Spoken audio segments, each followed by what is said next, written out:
What's up, everybody, and welcome back to Fireside Giants. I'm your host, Anthony Rivardo, joined by my co-host today, Ryan Garcia. Alex, still not with us, dealing with his family matters, just had his child last night. Congratulations to my beloved co-host, Alex Wilson. But today, Ryan filling in with me to react to the New York Giants first-round draft pick, Malik Neighbors out of LSU, the wide receiver talent who I predicted would be the pick for the New York Giants. So, little pat on the back for myself. I already got his jersey up here. Brian Dable told me the pick 2 weeks ago, sent me this one early. No, I custom made that. Big Malik Neighbors fan, as you guys know, my number one wide receiver in the draft class. So I'm pumped. Thank you to everybody who was in the live stream last night, chilling, watching the draft with me. Much appreciated all of the support. Had a lot of fun talking NFL draft with you guys. But we want to react to this Neighbors selection, kind of talk about what he's going to do to this Giants offense. Huge impact, I think, from year one, but also preview day two because tonight, 7 p.m., the second round is going to kick off. After that, the third round. And there are a lot of intriguing names still left on the board for the New York Giants to potentially target, maybe in a trade up, trade down, maybe it falls into their lap. We'll go ahead and discuss targets for day two later on in this episode. But before we dive into all of this, make sure to leave a like if you enjoyed this episode, subscribe to the channel if you're new, ring the bell so you don't miss the episode, comment your thoughts down below in the comment section. If you're listening to Apple or Spotify, please make sure to leave us a 5-star review. Go ahead and follow us on all of our social media channels at Fireside Giants. Without further ado, how are you doing today, my friend? And what is your reaction to Malik Neighbors going number 6 to the Giants? Yeah, I'm doing pretty well, and a big part of that is, of course, Malik Neighbors. There's a lot of excitement about this pick for every good reason possible. I mean, if you look at the Giants' offensive grades and receiving grades last year, they finished 32nd out of 32 teams in receiving grade as a team at 62.3. They finished 31st in offensive grade at 57.4, and you'd argue that the grade might even be generous for them being 31st, even though, again, just one spot above the worst team in the league. And Malik Neighbors, he's a game changer. He's a difference maker. He is immediately going to become a true number one wide receiver. We're not talking about somebody that is going to need to develop a little bit or going to need to work on, a lot of really technical skills. There's not overwhelming or overlooming flaws with this prospect where you're used to a guy like maybe a Jalen Hyatt where there are some things he needs to work on, or when the Giants drafted Kadarius Toney, there are a lot of things he needed to work on. You kind of assume that you can plug and play Neighbors and get immediate production from the second he steps on an NFL field. I know that people are immediately talking about, okay, well, who's throwing him the football? May I remind you, a fellow New York receiver who was drafted, Garrett Wilson, caught passes from Zach Wilson, and he has 2 consecutive 1,000-yard seasons. So great receivers make their impact felt on an NFL field, and I think the same will happen with Malik Neighbors, who, again, I mean, the counting numbers were ridiculous, right? 18 yards per reception, a 142.7 passer rating when targeted. That was in this 97th percentile for receivers in the college football scene last year. 93.3 PFF grade, the highest graded receiver in college football, and of course 1,545 receiving yards, 14 touchdowns, right? When the production, when the tape, when the grades, when everything kind of aligns up and it's all elite across the board, you just get so excited because with receivers, sometimes you're drafting, somebody whose production doesn't match the talent, or whose production, whether it's because the production's better than their talent level or the production level is a little bit below. We're talking about a guy who it matches perfectly and it's top of the line. So I really think it's going to change the way we look at this offense. If you think about the stylistic way that we're talking about the Giants offense as well, you want your best player to have the football as much as possible. Who's the best player on this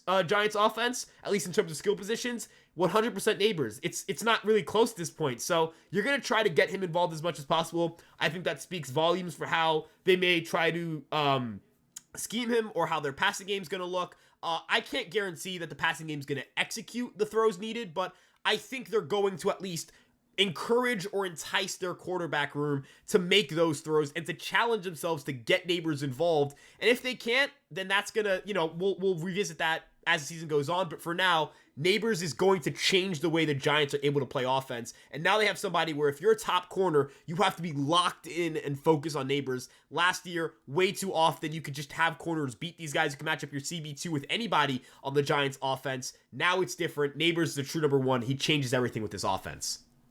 100%. I love your assessment of Malik Neighbors there. And just to kind of build off of that, I want to kind of push back against the narrative that I saw today on social media from some Giants fans. I saw some fans saying, great, the Giants drafted another small slot receiver. I don't know how much far off the mark you could be if that's your assessment of Malik Neighbors, because he's A, not small. B, not just a slot receiver. Yes, I think it was 54% of his snaps did come in the slot, but that 46% on the outside, look at his grades against single coverage, his route running ability against single coverage on the outside when he aligned as the X receiver. Malik Neighbors is an absolute dog inside and outside. So penciling him down as this slot receiver who's small, again, false assessment, but you should actually be happy, in my opinion, about the fact that he can be so dominant from the slot, because now he's just a mismatch nightmare. There's other guys in this class, and I'll point to the other two top receivers in this class. Let's say Marvin Harrison Jr. and Rome Odunze. While those guys are great outside wide receivers, their efficiency over the middle of the field from the slot was not nearly as good as Neighbors was both inside and outside. So it's kind of similar to when the Giants had Odell Beckham Jr. Yes, he was a little bit smaller, skinny, 5'11 guy, really fast, but he played on the outside and on the inside, and that made him a mismatch nightmare for opposing defenses. Move him all over the offense. That's what you can expect from Malik Neighbors. He's going to play outside, but when he's got a nice matchup on the inside, move him there. He can move the sticks from either alignment, and that's really, really important. And back to his size, anybody saying that he is small, I don't know when 6 foot, 200 pounds started to become classified as small for an NFL wide receiver. That's pretty big. He's compared almost exactly in size to Ja'Marr Chase. Ja'Marr Chase is 100% an outside wide receiver for the Cincinnati Bengals, but one of the things that the Bengals love about Chase, he can move inside. He's got the size, versatility, and alignment versatility to play outside and inside, move all over that offense, and just be a mismatch nightmare for opposing defenses. I think Malik Neighbors has a lot of similarities in his game to Ja'Marr Chase, but also to other wide receivers in the NFL who make plays after the catch. And that's one of the things that'll get you really excited about Neighbors. He can be kind of your DJ Moore. And I've even seen some scouts and analysts compare him to Deebo Samuel in the way that he gets the ball in his hands and makes plays after the catch. Tons of broken tackles, an ability to create separation at all three levels of the field, on the outside and on the inside. This is a dominant receiving force that the Giants have been missing from their offense for years. It's kind of like last year, free agency began. We all wanted the Giants to go out there and find a way to get a weapon in the receiving game. They trade for Darren Waller. Darren Waller was a good acquisition at the time. Of course, the injuries held him back this past season. But one of the things about Waller, he was limited in where he could make his impact as a tight end, right? We knew that he would align in the slot and in line, make a lot of plays over the middle of the field, but as an outside receiving threat, what was he providing? Not nearly as much as a guy like Malik Neighbors, who can run routes over the middle, on the outside. The routes that he ran the best, he runs a lot of slants, he runs a lot of out routes, go balls, and curls. Those are kind of all of those plays where the Giants' current crop of receivers don't excel in that three-level receiving talent and that ability to run an entire route tree. Malik Neighbors does. So this is an exciting pick. Of course, there is the conversation here as to whether or not the New York Giants maybe should have tried to trade down. Maybe they should have taken McCarthy at 6 because they need a quarterback. That's going to be the other part of the conversation for Malik Neighbors if you want to maybe criticize the selection. But for me, you can't criticize this pick because if you're the New York Giants, you tried all day to move up to 3 for Drake May. It didn't work out. He's going to the New England Patriots. So now what do? Do you force a quarterback that you're not in love with at 6? That, in my opinion, would have been the worst thing that the Giants could do. I know I've said on this channel that I was comfortable taking J.J. McCarthy at 6 if Brian Daboll believed in him. Clearly, Brian Daboll did not believe in him. And I would have been very upset with the Giants if they took a quarterback who didn't pan out because they didn't believe in him. So if you don't have a conviction on the guy, you can't force the pick and just say we're taking a quarterback because we need one. At number 6, the Giants took the best player available, and that's a great thing. And now, yeah, we have to kind of figure out what's the quarterback situation going to look like going forward. That's going to be a really big question that Joe Schoen and company need to answer. But right now, the New York Giants are a better football team. They have a weapon similar to OBJ. They haven't had a 1,000-yard receiver since 2018. This was a massive need for this New York Giants team getting in a 1,000-yard receiver, and I believe that they've done so with Malik Neighbors. But Ryan, I do kind of want to ask you about that quarterback situation here because that is the big talking point out of this. We know Malik Neighbors is a special talent, a game-changing player, but do you think that the Giants should have gone quarterback at number 6? Should that have been more of a thought process for them? Or are you kind of in the same boat with me where if Brian Daboll wasn't in love with J.J. McCarthy, they did the right thing avoiding a forced error there by taking a quarterback that the coach wasn't in love with? Yeah, I mean, going based on reports, they did their homework, and if they did as much homework as they reportedly did, that tells you they considered it. They thought about it. They were really pondering whether he's the guy, And they decided he wasn't. And I think that's pretty damning, right? I'm not saying that to say McCarthy will never be a good quarterback. McCarthy will never find it in this league, that Joe Schoen and Brian Dable will have a 100% success rate on player projections, but rather to say they didn't believe in him, right? Like the scenario you mentioned where, there is the situation in which they should have taken him is a situation in which they believe in him. You passed up on a chance to get JJ McCarthy. Like, it's not like this is Caleb Williams, right? Whereas this is kind of somebody you would consider a surefire, like, public consensus can't miss. Or even a Drake May. If the Giants had an opportunity to draft Drake May and passed on it, that's a little bit like, okay, I understand internal evaluation, but there is so much public information that suggests you should make that decision. There is a lot of public information to suggest that JJ McCarthy can compete in this league, and I do think he can compete in this league. I kind of I grew more favorable towards McCarthy as the draft process went on.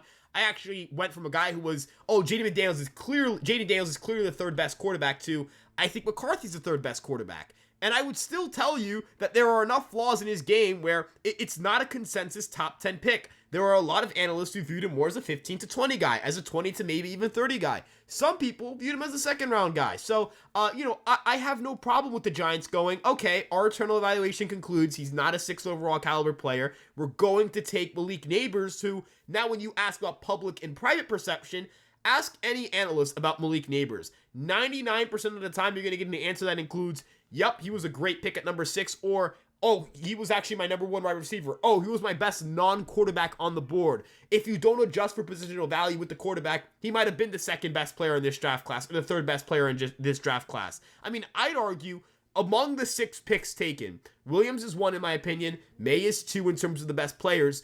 I would go Malik Neighbors 3. I think he's going to, relative to his position, I think he's a better player in talent than Daniels. I think he's a better player in talent than I guess Harrison. Harrison's the guy where like, okay, I'd go 3A, 3B kind of situation there, but Malik Neighbors is so damn good. And as you mentioned, he just can do things a lot of these receivers can't. He pushes other guys down the depth chart, so now you can have, I don't know what Slayton's future is with the Giants, so that's kind of up in the air, and I won't necessarily include him in these plans, but whether it's a Wan'Dale Robinson, a Jalen Hyatt, you're no longer the pressure of, all right, who's the wide receiver 1? You're wide receiver 2, you're wide receiver 3, Hyatt, you can just go run those vertical routes and those go and try to be a CB2 over the top of the field because they're going to have their top guy on you. When you're playing a team like the Cowboys, they're throwing their top cornerback on Neighbors. They're not going to try to throw him on Hyatt, what, and have a mismatch there? Like, you're asking to get torched. Hyatt's going to have easier matchups. Same thing with Robinson. Whoever your tight end situation is, again, that's also in flux. Neighbors just makes everybody around him better. And I think that's a huge part of this. He's going to make your quarterbacks better. By how much? TBD. But he will make them better. They made a pick for a great player, a top 3 to 4 player in this draft class. They didn't believe in the quarterback. I am fully behind the decision to draft Neighbors. Yeah, as am I. And look, if you take a look at the top teams in the NFL, they usually use the BPA strategy in the draft. They take the best player available to them, like the Philadelphia Eagles. They have a great roster. Howie Roseman gets praised all the time for always going best player available and somehow having these great talents fall into his lap, like last night, unfortunately, Quinyon Mitchell falling all the way down to the Eagles. But don't want to dive too deeply into that one. But I will say, I'm in agreement with you. The Giants going BPA here. That was the right selection. But moving on to previewing day 2, right? Because did a lot of conversation about the selection of Malik Neighbors and how that process came about. But now the Giants hold the number 47 overall pick in the second round and the number 70 overall pick in the third round. So they got 2 picks to make today, assuming they keep both of them. There could be some trades in the works that we don't know about just yet. But holding those draft selections, the Giants have an opportunity here, in my opinion, to land some pretty solid talent on day 2. Cornerbacks did not come off the board in the first round the way that we thought they would. I think only 3 came off the board, and one of them, the arguably top-ranked corner in the class, Cooper DeJean, still out there for the taking. Ryan, I know that you're a big proponent now of the New York Giants. Of course, we got 5 hours until the draft kicks off once again. But maybe the Giants could go ahead, package some picks, and move up in the top of the second round and try to target Cooper DeJean. I want to hear your thoughts on that, what you think of DeJean. I know a lot of people view him more as a safety than a corner. He played corner at Iowa. It's kind of open to debate where he's going to play at the next level. But an actual defensive weapon here that definitely should have gone in the first round. I want to hear your thoughts on why you think the New York Giants should consider trading up for him today. Yeah, so the way I look at it is, it's all relative to price. I'm a big believer that we as the public oftentimes don't know the price of a player or whatever it may be. Like even yesterday, I was like, oh, the third overall pick, it's available for the price you have to pay is this year's first, next year's first, and like a second. And I'm 100% confident in saying the Giants would have definitely offered and made that trade. There's no shot that was the price, right? I remember when the rumor was 3 second-round picks. Like, yeah, no. In terms of what it would take to get him, that plays a big factor in this. But if you're able to trade up and get a guy like Cooper DeJean, I mean, could you imagine how could you possibly look at this draft as anything other than an overwhelming success relative to the picks that they had, right? Obviously, the best case scenario would have been you get Drake May, you traded up for Drake May, you found your quarterback, and then you found a receiver in the second round or maybe the third round, whatever it may be. But given what the cards that they have been dealt, if you can get an elite level, a guy who really just boosts that secondary a ton, is a playmaker, can do a lot of things for you on the defensive side of the ball, after adding a true number one wide receiver, a difference maker for your offense, you've made your roster significantly better. You've improved your roster outlook dramatically. You've put yourself in a position where you go from one of the least talented rosters to a roster that could be extremely talented this upcoming season. Again, it depends on the progression of different guys on the defensive line, whether it's Kayvon Thibodeau, whether it's kind of the immediate impact of a guy like Brian Burns. Obviously, Dexter Lawrence I think Dexter Lawrence is on a Hall of Fame pace in terms of his production and his talent level. But when it comes to the second round pick, they could trade up. I know that we've talked about kind of like, okay, what about trading down or just kind of staying put? There are a lot of routes they can go here. Day 2 is almost not more interesting because of the quarterback shuffle of day 1, but it is still a very interesting day for the Giants because what they do with that pick, the talents that have fallen. I mean, if you look at that second, even the other guys who are still available, Kool-Aid McKinstry is still there. Melton is still on the board. I think Adonai Mitchell's going with the first pick in the second round, and I'm pretty sure I've seen reports say the Bills are keeping that pick, so I would assume he's going to be off the board by the time the Giants get to their pick, but there are still a plethora of receivers available. And, Tyler Nubin's been linked to the Giants. There is so much talent available. I would love to see them trade up just to be aggressive and go out and get their guy, but if the price tag doesn't match, I mean, there are just so many routes they could take, but I am pro, like, if you can trade up and get Cooper DeJean, I'd 100% do it.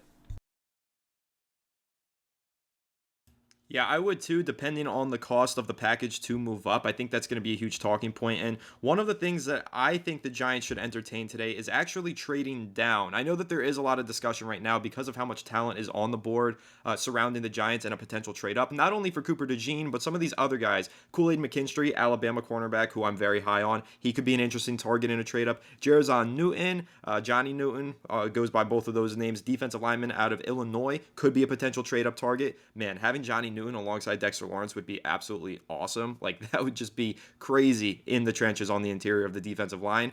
But moving up to get those guys isn't going to be cheap, and the Giants only entered this draft with 6 picks.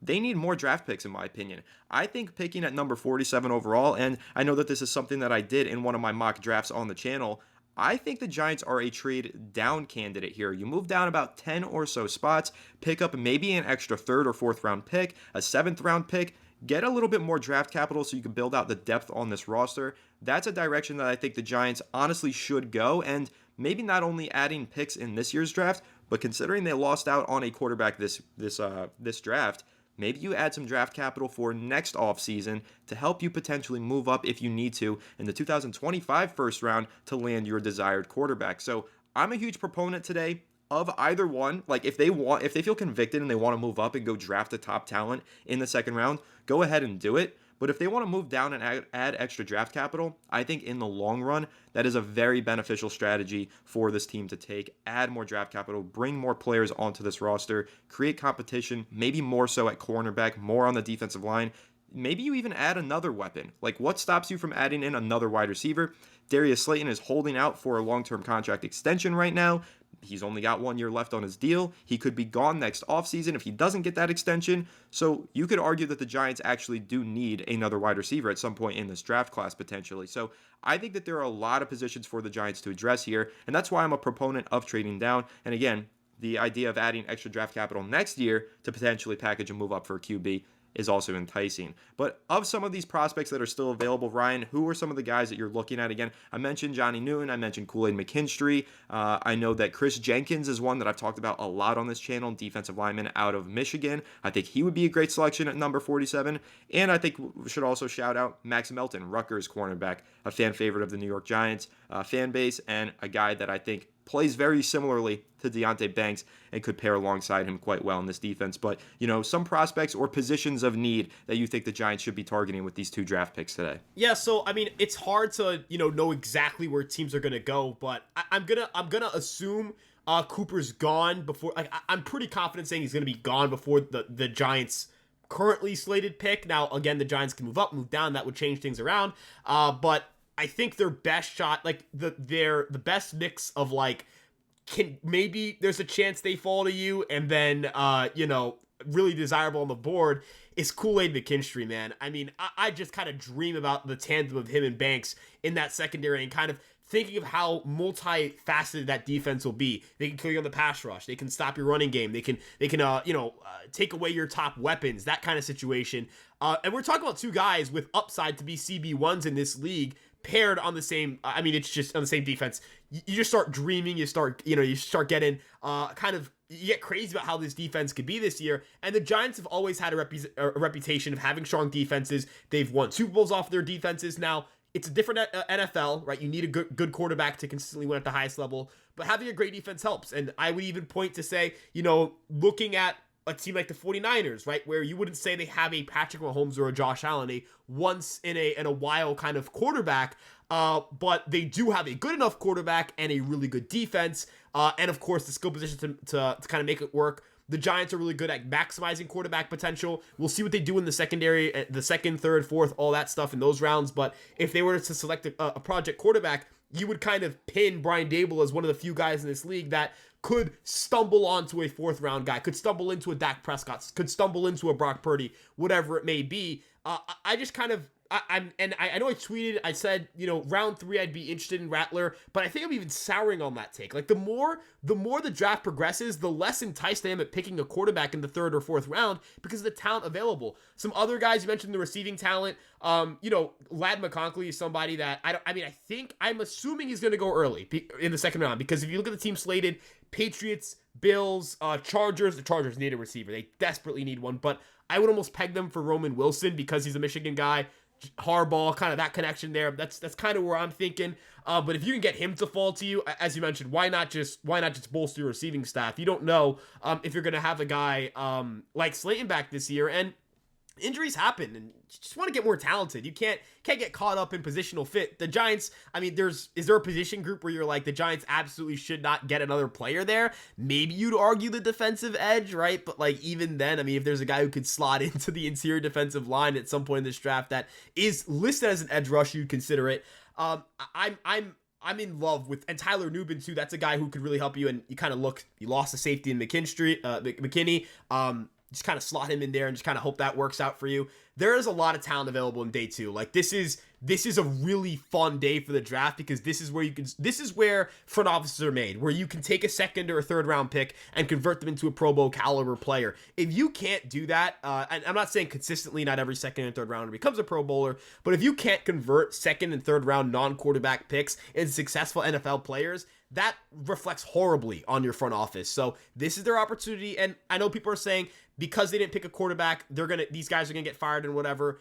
If they walk away from this draft and do excellently, and they don't pick a quarterback, they're not gonna get fired, right? If they do really well in this draft, they're gonna play good football this year. That's just how that works. How do you have a really good draft and play terrible football? That doesn't really line up for me. You know what I mean? So, from a general manager perspective, from a coaching perspective, I'm not too concerned as long as they nail these picks. I'm really not. I think they hit a home run in Neighbors. I think they have a chance to hit a home run in the 2nd round. And even as you propose, if they trade down, maybe accumulate more picks for that 3rd round and kind of go into that tertiary tier of players and see what's available. Guys are falling that I think that I never imagined would have fell. I never imagined we'd be talking about Cooper DeJean on the board on day 2. I didn't foresee Adonai Mitchell being on the board on day 2. Obviously, again, I just don't think he's going to be going past the first 2 teams that can pick in that round. But theoretically, you could still trade up if you wanted to.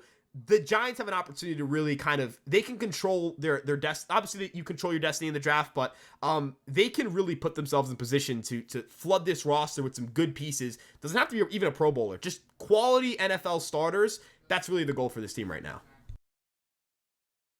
Yeah, I'm on the same boat as you, and I think when you're looking at this board of players still available, there is just a crazy amount of talent, and not only at some of those positions of need, primary needs that we've discussed for the Giants, like cornerback, like potentially defensive tackle, but if you want to even take a look at running back, I think Trey Benson out of FSU, that's a player that the New York Giants met with. That's somebody that I know Alex is a huge fan of, and we've talked about him a few times on this channel. Could be a target for the Giants, maybe at 47 or 70 or somewhere in between, depending on whether or not they move up and down the draft board.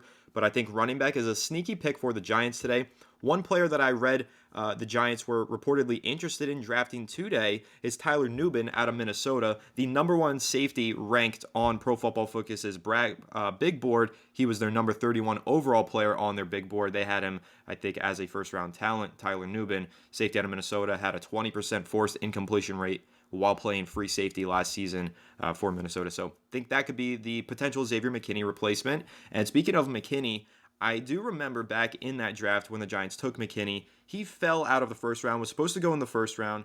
Alabama product, somehow slips in the round 2, a player that the Giants met with that they like. Same story is being written right now for Kool-Aid McKinstry. The Giants had a top 30 meeting with him. They reportedly like him. He was supposed to go in the back end of the first round, fell into round 2. I could absolutely see the Giants being aggressive, trading up for a player that they've met with to solidify that CB2 position opposite Deonte Banks. That's a name that I'm definitely keeping an eye on, but I do expect him to go very early in the second round. Braden Fisk, defensive tackle out of Florida State, another player to keep an eye on. And I will throw my 2 cents out there on Spencer Rattler since you mentioned him and gave your take on him.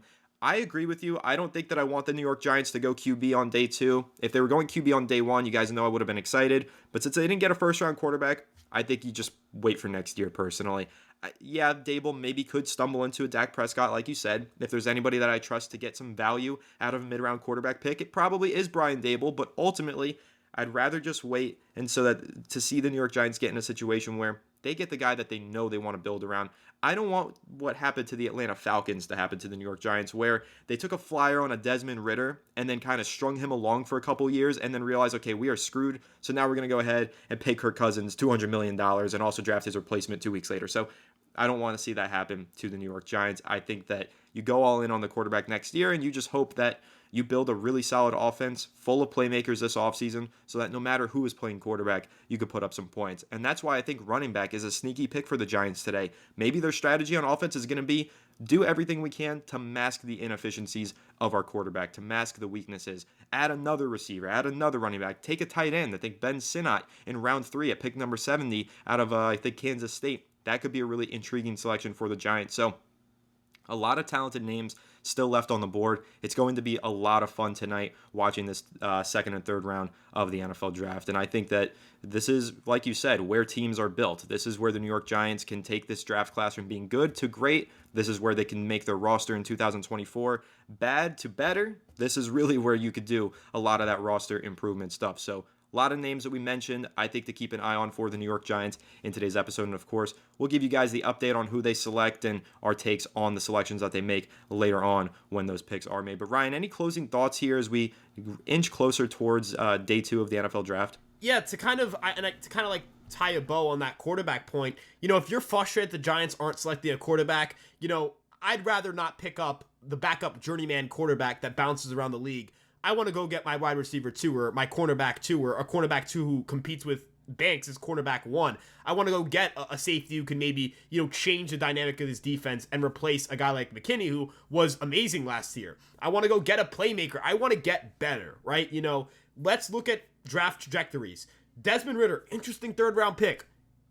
Not a quality NFL quarterback. You'd argue he's not even a backup caliber quarterback, right? Every year we kind of see like the fluff for like these day 2, day 3 trendy picks, right? Whether it's a Will Grier or a couple of years back you had Willis, right? Where it's like, oh, this guy's got so much talent, whatever it may be, replaced, right? Not in the league, whatever, just not quarterbacks that do anything for you. What value do they provide to your roster, right? What value does having Malik will like what value does that provide to your roster? What value does Desmond Ritter provide to your roster at this point in time?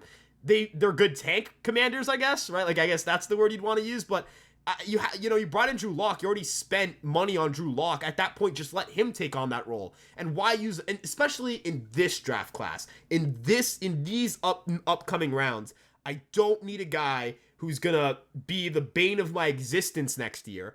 I need a guy who's gonna help this offense or help this defense or whatever it may be. That's really my closing thoughts.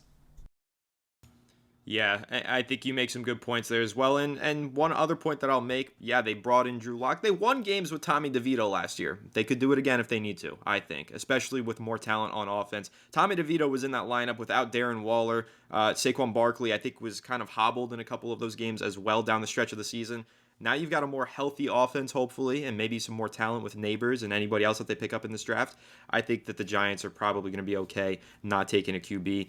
To further your point, only 30% of starting quarterbacks in the NFL were taken out of the first round. So if you're going to take a quarterback, you want to do it on day one. You do it on day two. The odds of you hitting on that QB, very slim to none. So I think that the New York Giants should just continue to build out this roster, build out this offense. Maybe they do take a guard, Christian Haynes out of UConn, Mahogany out of Boston College. There's some guys on the front line that they could add. And I really am starting to talk myself into the idea of maybe the Giants just doubling down on playmakers. Take a running back and a receiver today. Like, give your offense as much juice as possible. That'll be the best way to mask the inefficiencies of your quarterback. But, of course, there are some needs on the defensive side of the ball as well. So it'll be interesting to see which direction the New York Giants take here tonight. Of course, like I said, stay tuned to Fireside Giants. We will be giving you the update, the reaction, and analysis on all of the New York Giants draft picks throughout the weekend. But that pretty much wraps this one up. Make sure to leave a like if you enjoyed this episode. Subscribe to the channel if you're new. Ring the bell so you don't miss the episode, and comment your thoughts down below in the comment section. If you listen to Apple or Spotify, please make sure to leave us a 5-star review.